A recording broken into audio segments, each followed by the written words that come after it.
La matinale RCF, le grand invité. 8h10, bienvenue si vous venez de nous rejoindre. C'est l'heure de notre grand invité. Bonjour Dominique Régnier. Bonjour.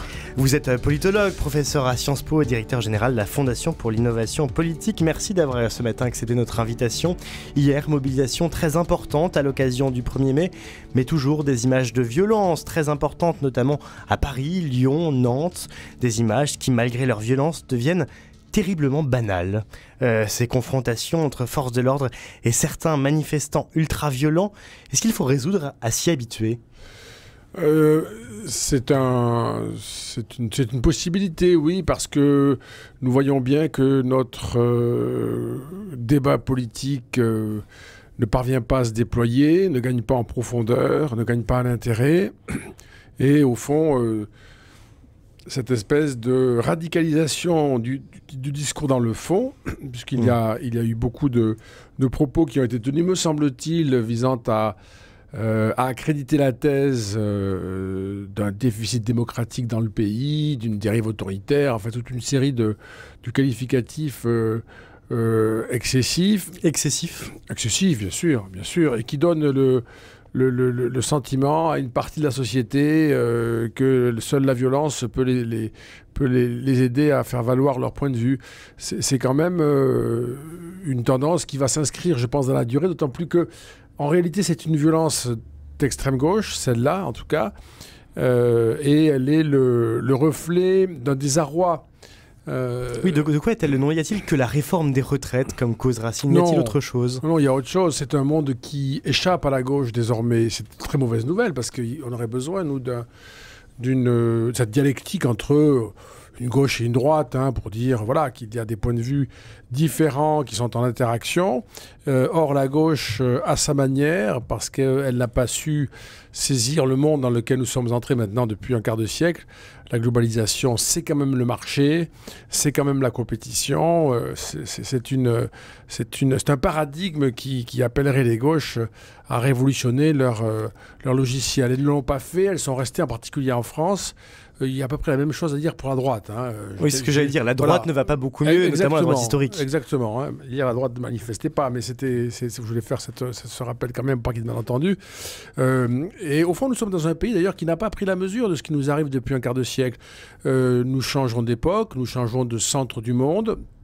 Non seulement nous étions habitués, les Européens nous dominent plus, ça fait déjà un moment, mais là maintenant on est vraiment, je dirais, menacé d'être mis à l'écart des grands mouvements historiques. Je parle de la grande histoire à l'échelle planétaire. Et d'une certaine manière, les forces politiques nationales ressentent confusément cette expulsion et réagissent mal. C'est-à-dire que la bonne réaction, ce serait de retravailler au fond, de prendre le temps de comprendre, de décrire correctement et de proposer un grand discours, un grand projet, deux grands projets au pluriel, je veux dire, des grands projets, alors que c'est plutôt des formes de rétraction, de crispation sur des schémas anciens, voire archaïques. Il y a un problème d'offre politique aujourd'hui ? Il y a un problème de pensée. Il y a un problème d'absence de travail. Ça me frappe beaucoup. Et malheureusement, je dois dire, malgré le rajeunissement de la classe politique, il y a quand même des figures nouvelles qui apparaissent. On ne trouve pas cette expression-là. Ça, c'est tout à fait étonnant. Un changement de génération sans changement de paradigme, sans régénération de la pensée, c'est ce qu'il y a de plus inquiétant, parce que si nous avons cette espèce d'installation d'un défaut d'imagination, de compréhension et de projet, au fond, chaque génération est dépassée par son époque, c'est assez normal ça. Mais le devoir des nouvelles générations, c'est d'apporter une pensée nouvelle, plus en empathie avec la marche du monde. C'est pas le cas aujourd'hui, ni à gauche ni à droite. De qui on pourrait attendre une pensée politique nouvelle ? Qui pourrait justement apporter ce renouvellement de la pensée, de l'imagination, de la créativité politique ? Je crois que toutes les forces politiques sont concernées.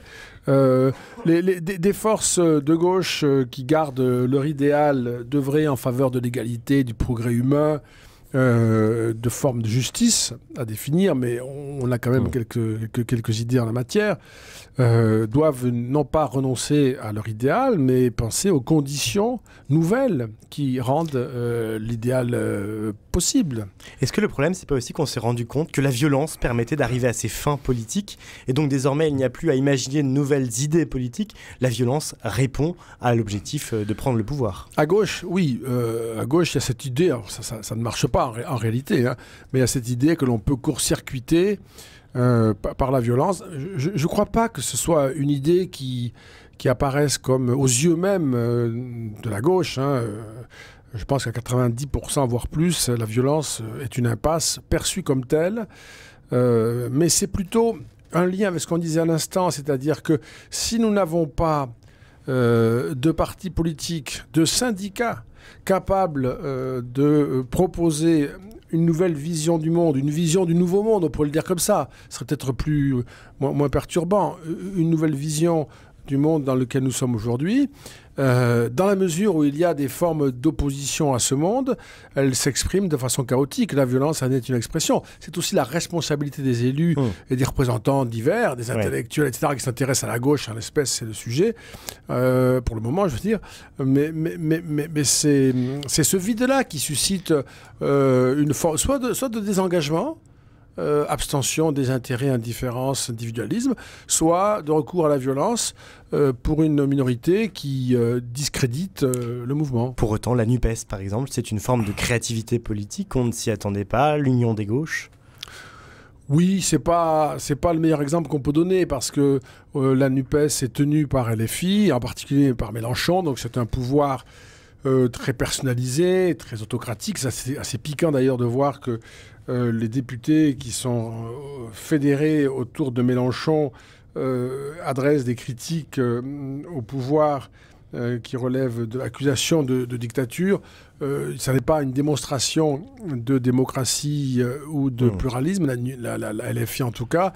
Et je pense que ça a pour effet, malheureusement, d'attirer la gauche qui est associée dans une posture de gauche protestataire. Le PS, les écologistes, ils sont très faibles aujourd'hui. Hein, ils devraient y réfléchir. Ce que vous leur reprochez, c'est de ne rien proposer. De ne pas tenter, de ne pas avoir non plus de la force ou le courage d'avancer comme ils sont, très peu nombreux, mais de rester ce qu'ils sont, c'est-à-dire des forces qui doivent gouverner raisonnablement.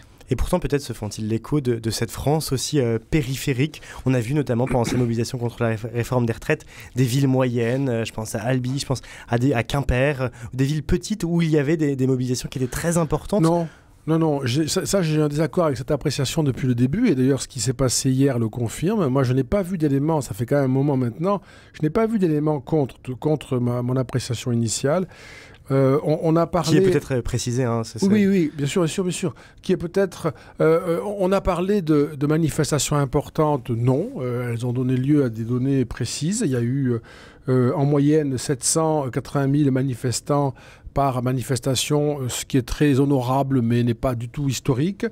Il y a eu une forme de dispersion, oui c'est vrai, dans des villes petites, moyennes, c'est certain, mais nous n'avons pas eu le mouvement historique qui était indiqué, sans cesse d'ailleurs, plus fort le lendemain, supposait-on, et ça ne s'est pas produit. Les grèves ont été modestement suivies, on en a souffert en particulier pour le carburant, un peu pour les transports, ce sont des secteurs, on le sait, très fragiles parce qu'il est possible de les bloquer assez simplement.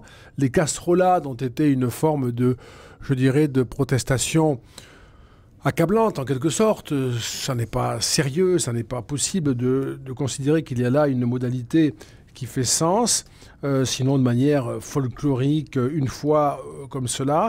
On avait annoncé un 1er mai historique. Moi, d'ailleurs, je m'étais en garde en disant, attendez, qu'il se passe quand même avant de dire qu'il est historique.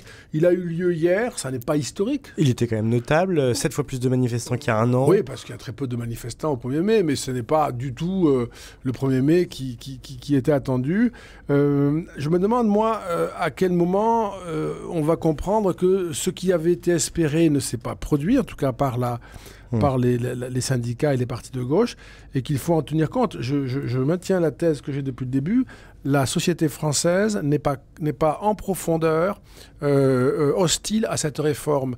Les individus n'y sont pas favorables parce qu'elle les concerne et qu'elle correspond à une dégradation de nos conditions, c'est objectif, mais il y a une espèce de compréhension de la nécessité dans laquelle on se trouve. Ça n'est pas une mesure joyeuse, ça n'est pas malheureusement la dernière, c'est plutôt à mon avis la première d'une longue série. Vous pensez que les Français sont prêts à s'y conformer? Je pense qu'ils sont prêts, ça dépend. Je pense qu'il y a une forme de résignation parce qu'on est assez...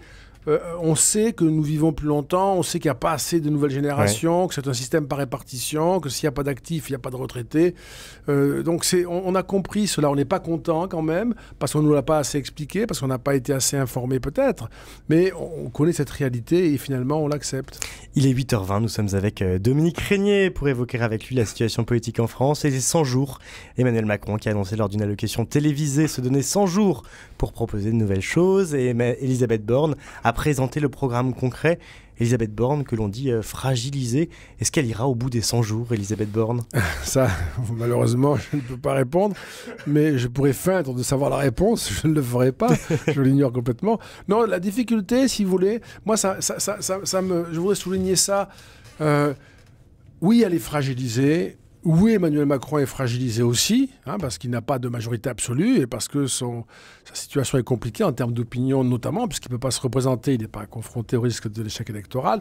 Mais n'oublions pas que toutes les oppositions sont fragilisées, les syndicats, les partis de droite, on l'a peu dit ici. Les syndicats, ils sont puissants, ils ont l'intersyndical, ils ont Ils ne sont pas puissants, il y a très peu de... En France, nous n'arrivons pas à avoir un syndicalisme crédible, comme vous le savez, il y a très peu de salariés en France syndiqués. La plupart des salariés ne sont pas syndiqués. Je crois que c'est 90% de non-syndiqués en France. Donc malheureusement, la démocratie sociale, elle est absolument essentielle. Nous avons des syndicats souvent très politisés qui ne sont pas arrivés à convaincre les salariés d'adhérer. Il y a aussi un problème qui est lié à une espèce de surdéveloppement de l'État social qui, en quelque sorte, fait fonction lui-même de syndicat institutionnalisé. Mais globalement, on cherche, au fond, les forces politiques. Il arrive que l'on dise à la fin, un peu à l'accoutumée désormais depuis quelques années, Marine Le Pen, puisque comme si c'était elle qui, à la fin, ramasse la mise. C'est possible que ça se termine de cette manière-là. Vous avez peu parlé de l'extrême droite, d'ailleurs. Oui. C'est vrai qu'on a beaucoup parlé de la gauche, mais pourtant, l'extrême droite, peut-être que c'est elle, la grande gagnante? Oui, c'est ce que l'on peut penser depuis longtemps maintenant. Déjà, il y a une espèce de, non pas de marche vers, parce que ça n'a pas cet aspect positif, créatif ou même désiré auquel peut-être vous faisiez référence tout à l'heure, mais c'est une espèce de glissade. J'ai trouvé cependant que dans la séquence des retraites, le RN et Marine Le Pen avaient manqué de clarté. On ne sait plus très bien au fond si c'est un parti qui cherche toujours à être responsable. Je rappelle que Marine Le Pen défendait en 1997, c'est un peu vieux, mais la retraite par capitalisation. C'est un débat intéressant. Elle a défendu là la retraite à 60 ans. On ne sait pas très bien si elle est pour... Ils ont plutôt choisi de se taire et de ne pas beaucoup... Oui, un peu moins. Ils ont été un peu moins muets qu'ils ne l'avaient annoncé, si je puis dire. Il y a quand même eu des prises de position en faveur des opposants. Ils ont senti que l'opinion était de ce côté-là. C'est une affaire de sondage. Mais on ne sait pas très bien ce qu'il ferait à la place. Parce qu'il faudrait quand même avoir cet aspect-là qui manque dans la compréhension de la situation. Au fond, le RN est fort des faiblesses de l'ensemble de la classe politique, mais il n'a pas de force interne. Si vous me permettez une image, c'est celle du surfeur. Il arrive à tenir sur la vague, mais ce n'est pas lui qui fait la vague et il ne sait pas du tout à quel moment elle prendra fin, à quel moment elle va s'arrêter. Dernier sujet rapidement, la loi immigration annoncée depuis des mois. Le texte a été présenté au Conseil des ministres en février. Avant d'être retiré, Emmanuel Macron l'avait enterré. Il l'a sorti en avril. Visiblement, on aurait maintenant un texte à l'automne. Est-ce une faute politique d'avoir autant tergiversé sur un sujet très clivant, l'immigration? Oui, alors c'est une faute politique, oui, mais pas de maintenant. C'est une faute politique depuis au moins 2017, sans doute bien sûr avant, sous les présidents précédents, mais ça, c'est pas refaire cette histoire. migratoire. Les Français et le pays a besoin d'une grande loi, il y en a eu 27 ou 28, mais enfin d'une loi performante sur l'immigration. Elle n'arrive pas et on sait que c'est un problème qui se dégrade et qui ne se règle pas sans une solution. C'est un défi immense. Nous aurons malheureusement des catastrophes, ça on peut le dire, si nous n'avons pas une grande loi sur l'immigration qui ne manquerait pas de se fonder sur une conception rigoureuse de l'entrée et de l'intégration. Merci beaucoup, Dominique Régnier, d'avoir été ce matin l'invité de RCF. Je rappelle que vous êtes politologue.